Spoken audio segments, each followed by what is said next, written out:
В описании вы всегда можете найти мою ссылку для доната у официального партнера игры магазина BuffBuff. И здесь действительно самые низкие цены. Это не реклама, это просто факт. Задонатив через мою ссылку, вы поддерживаете канал. Я вам за это премного благодарен. Всем здравствуйте. Глобальный сервер и финальный босс. Последний день первой фазы. Давайте отобьем его. Заодно я поделюсь результатами моими, которые были у меня в течение этих нескольких дней. Команда разъедания, я вроде бы ничего не менял. Может быть, какие-то очень-очень мелкие правки в тайминге сделал. Хотя вроде бы нет. Вроде бы то же самое, что и было.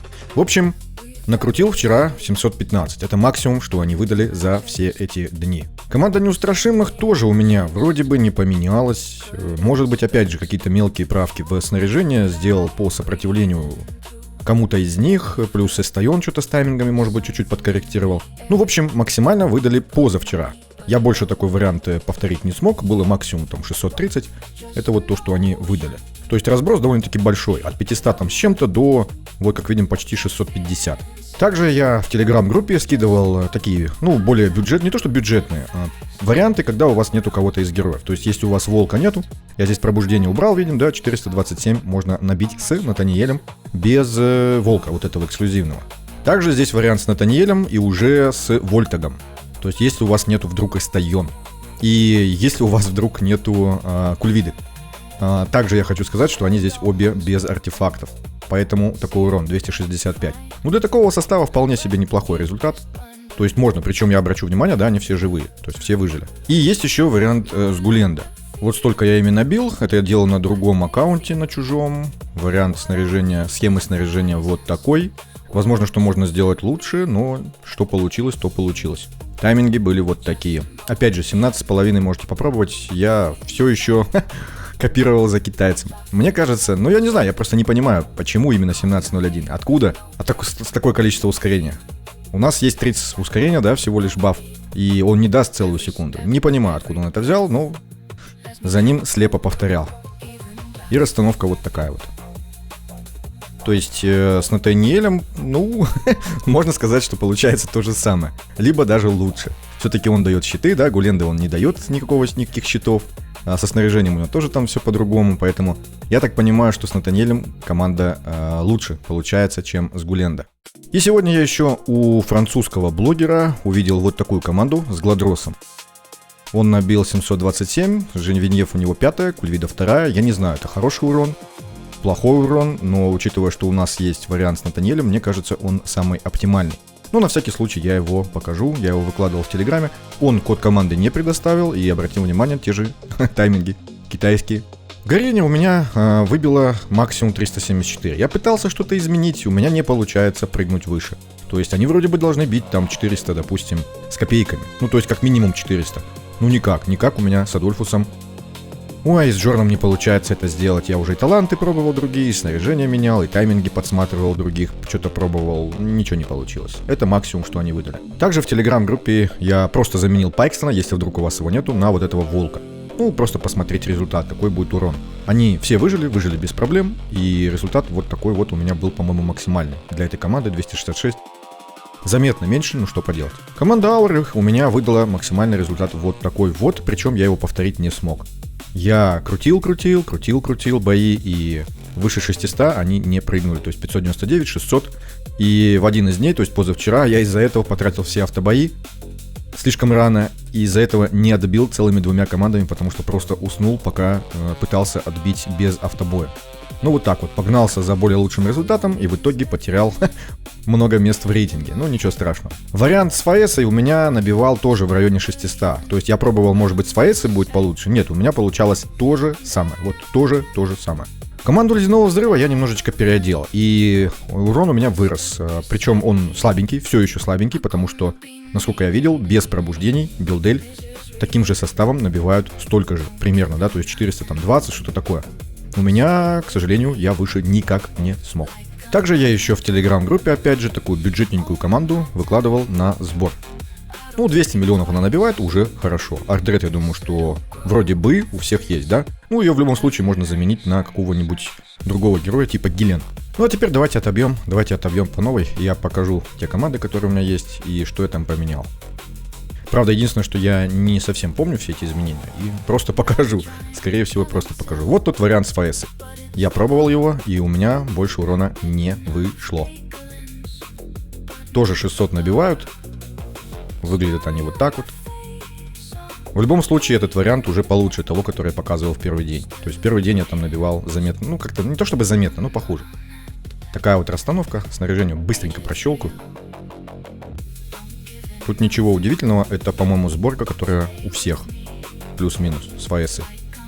Такая же, по-моему, была и у китайца, единственное, что тайминги мы, насколько я помню, поменяли. У китайца, по-моему, было по-другому. Вот та команда сбора. Тайминги у нее отсутствуют, потому что у нас Велби очень шустрый, да вообще они, в принципе, все шустрые, и в том числе даже Ардред. Она пропускает заливку, можно попробовать на 15 секунд ее поставить, чтобы она ее не пропускала. Но, по-моему, они тогда не выживают. Ну, можете проверить. Здесь у меня вариант, конечно же, через сопротивление. Здесь у нас у всех есть сопротивление. Плюс ко всему, Ардред нам дает еще сопротивление, когда набирает свои эффекты, да. Ему можно, конечно, побольше. Вот команда с волком. Я просто, как бы, поставил волка, да. И также убрал тайминги. То есть, все то же самое, что и в команде с Пайкстоном. И снаряжение просто перекинул на волка. Больше ничего здесь я не делал. Расстановка такая же, как и с Пайкстоном, потому что он такой же ближник. Сопротивление видим. Сопротивление есть у всех, даже в ущерб урона Дурема. Потому что с сопротивлением все-таки получается получше. И это главное изменение, которое я внес в команду. Она у меня давала 350 вместе с Пайкстоном. Ну, с сопротивлением стало чуть побольше. Вот та самая команда с Натаниэлем у нас. Расстановка вот такая, но она как бы не сильно имеет значение. Почему? Потому что я пытался выставить так, чтобы кукла оставалась возле Натаниэля, у меня ничего не получается. Потому что вначале я все-таки выставил, да, она вот она, возле Натаниэля. Но потом жаба начинает снова толкать, один раз толкает, второй раз толкает. И в итоге кукла, конечно же, уходит от Натаниэля, и, соответственно, боевым навыком Натаниэль ее не задевает. Это плохо, ну что поделать? Натаниэль у нас с сопротивлением, на раздаче сопротивления. У всех есть какое-то количество сопротивления, чем больше, тем, конечно, лучше. Чтобы наверняка вот эти вот дебафы не задевали нас, и чтобы жаба нас не отвлекала от нашей задачи по избиению Эйка. Также вариант с Вольтагом. Тоже я здесь, так, тайминги, что я там, по-моему, не показал. Причем, насколько я помню, 17,5 надо, желательно. По-моему, они в 17 не успевают, но у меня стояли 17, и именно с 17 я набил тот результат. Но если что, мне кажется, 17,5 будет правильнее. Ну, если что, поставьте 17. Вариант с Вольтагом. Здесь у нас Таривол ушел в защиту, потому что иначе они не выживали. В конце боя умирали, то есть минуту где-то не доживали. Видим, что какие у нас артефакты. У Настенки вообще вон рога. И таким образом получился тот результат. Расстановка тоже здесь. Я потратил на нее много времени, но жаба нас здесь отталкивает. Если первый раз она это делает удачно, видим кукла возле Натаниэля, он все еще ее задевает. Второй раз, видим, то же самое остается. То есть здесь расстановка у нас получше. Единственное, что Таривол раздачу сопротивления не получает. Поэтому ему нужно собрать побольше сопротивления. Если мы Таривола переставляем, то кукла уже от Натаниэля уйдет и выживаемость просядет. В остальном здесь все то же самое. Единственное, что Вольтаг, ему нужно побольше точности, чтобы он не промахивался, у него не стопроцентное срабатывание вот этого вот рассеивания. И выживаемость команды очень, не то чтобы очень, но нестабильная. Поэтому учтите это.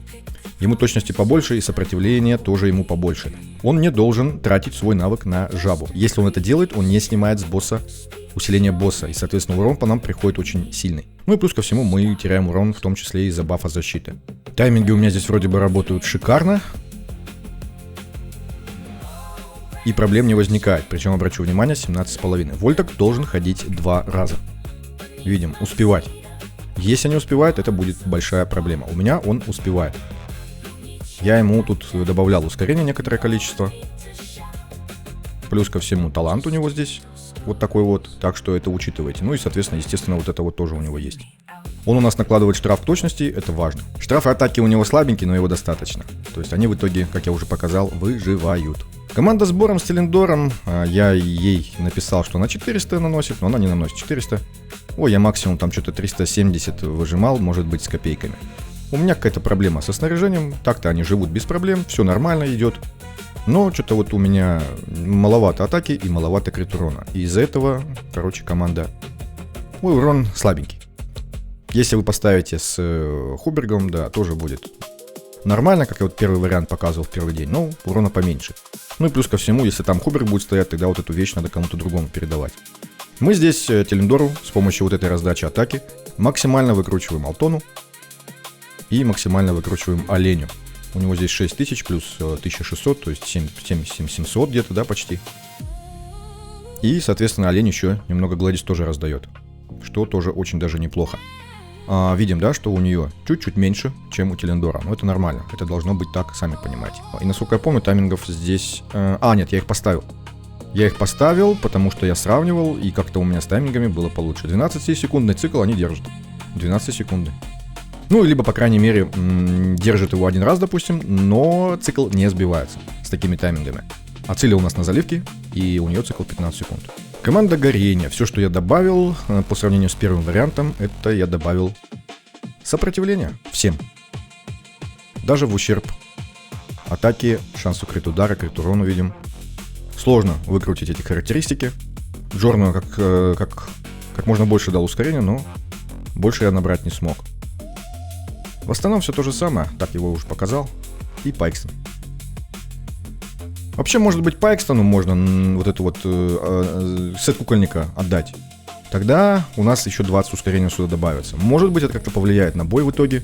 Не знаю. Мне уже лень было этим заниматься, потому что все равно урон маленький, и там особо ничего не изменится в моем топе. Так, а тайминги я показал. Тайминги вот такие, без таймингов. Только Джорн, так как он на заливке, 15 секунд цикл. Ну и плюс ко всему, Джорну важно снимать вовремя усиление босса.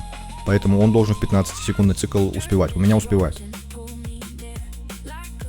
Неустрашимые тайминги вот такие. По-моему, я их чуть-чуть поменял. Опять же, вот, по-моему, неправильно вот так вот стоят. Ну, не могут они 17-секундный цикл. Я что-то у китайца подсмотрел. Я не знаю, почему он поставил 17-секундный цикл. Но они же не держат его. Ну, повторил, как бы, да, и вот, наверное, плохо. Расстановка вот такая. Их все равно распихивают, да, поэтому Волк там улетит. И Стайон тоже улетит в разные стороны. Волк у нас ускорение, сопротивление, раздача сопротивления, просвещенность на остаток, все как было, так и осталось. Стайон то же самое, только плюс точность. Только без просвещенности, конечно. Кульвида, побольше сопротивления, точности. И атаки побольше, чтобы она ее раздавала именно нашей кукле. Куклу видим, как я одел. Очень много атаки попробовал выкрутить. Сколько смог. У меня здесь появилась хорошая вещь, вот эта вот, неплохая. И поэтому я смог одеть вот этот эффект. А не тот, который на ослабление. Может быть, это тоже добавило урона. И Настенка тоже у нас частично на поддержке куклы. Как можно больше атаки, то же самое, что и было. Ну и, соответственно, сопротивление. Все. Команду ауры я вроде бы не менял. По-моему, не менял. Линкас на раздаче. Таресия одетая. Все, что у меня изменилось, по-моему, это пробуждение появилось. Роуз. Дианта. И, соответственно, Анализис. С точностью, конечно же. Чтобы снимать усиление у босса. Тайминги у них вот такие вот мои. Можно, по идее, 17,5. Я не знаю, я их под кота подстроил. Я решил, я, по-моему, даже проверял. То есть, что лучше, под кота подстраиваться, либо иметь полсекунды скорости. И получилось, что вроде бы под кота либо лучше, либо то же самое. В любом случае, тайминги такие. И вроде бы урон 615, который они выдали, вроде бы неплохой. Вариант ледяного взрыва. Тайминги у меня, по-моему, остались те же самые. 17,5 секунды цикл. Ротация стандартная вроде как. И расстановка вот такая вот. Сопротивление, точность, да, лечение, талант. Здесь талант на лечение я не ставил, хотя, по идее, можно поставить. Ну, тут первую часть боя, они вроде бы здоровье особо не теряют, и то есть вот этот эффект от сета обеспечивается, да, весь полный. И плюс ко всему еще и чаще вот этот вот боевой свой используют. Поэтому я поставил его. Я проверял с другим талантом, который без лечения.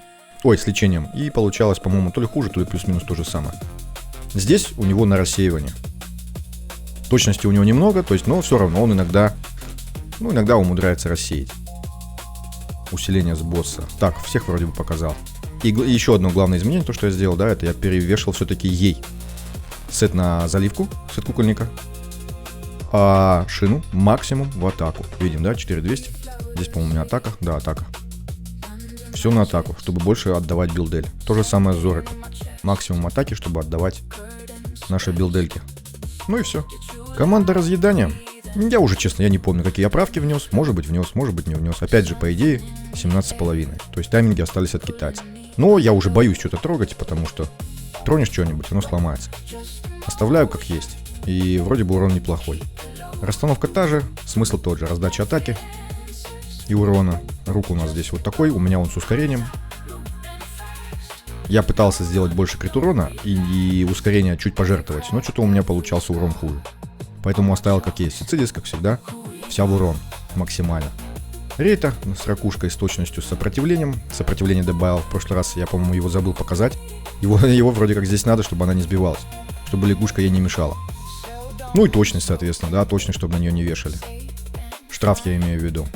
И ускорение навыков вроде как говорят, что нужно. Поэтому имейте в виду. Я его специально вроде бы не собирал. Я его точнее собирал для того, чтобы ракушка чаще действовала. Не знаю, может быть оно мне помогло цикл держать. А гук вот такой вот. Призыв не трогал. Я не смог выкрутить ему больше урона, поэтому я про него просто забыл. И самый первый вариант со сбором, который я вам показывал в первый день. Ну и собственно все. Все, давайте отбивать. Давайте отбивать. Ну что ж, босса я отбил, не буду уже показывать, да, тратить ваше время, как я отбивал. Просто тратил автобои. И получился вот такой вот результат. Я не выкручивал, да, его максимально. Горение ударило неплохо, ну, для моей команды. Ледяной взрыв тоже вроде бы неплохо. Талант, кстати, билдель поставил все-таки на лечение. Ну, не знаю, плюс-минус то же самое. Единственное, что более как-то уверенно они набивали именно 430. Несколько боев покрутил, ну, особо он не менялся, урон, поэтому оставил как есть. С Телендором вообще ничего не помогает, я уже потратил еще в прошлые разы, там боев 10, наверное, если не больше. Урон вот как вкопанный стоит вот на этом уровне, и все. С Аурой, да, можно было чуть побольше, но выше 600, как я уже сказал, они довольно-таки редко набивают, поэтому оставил как есть, пофигу. Ну и то же самое с неустрашимыми. Не хотели они повторять свой результат на 640. Оставил как есть, и у разъедания тоже с первых боев 700 ударили, и меня это устраивает. А все почему? Потому что, ну, во-первых, как я уже сказал, в один день я проспал и 2 команды не отбил. Ну, а во-вторых, я здесь в топ-3 все равно не попадаю. Я здесь держусь в топе 5, мне урона не хватает из-за отсутствия пробуждений у куклы. Если бы у меня было... Ой, если бы у меня было это пробуждение, если бы мне дали в баннеры в последнем одну лишнюю копию. Эх, я бы тогда был на 2-м месте. Ну ладно, как есть, так есть. Ну, все равно неплохой результат. А на этом все. Всем спасибо и всем пока.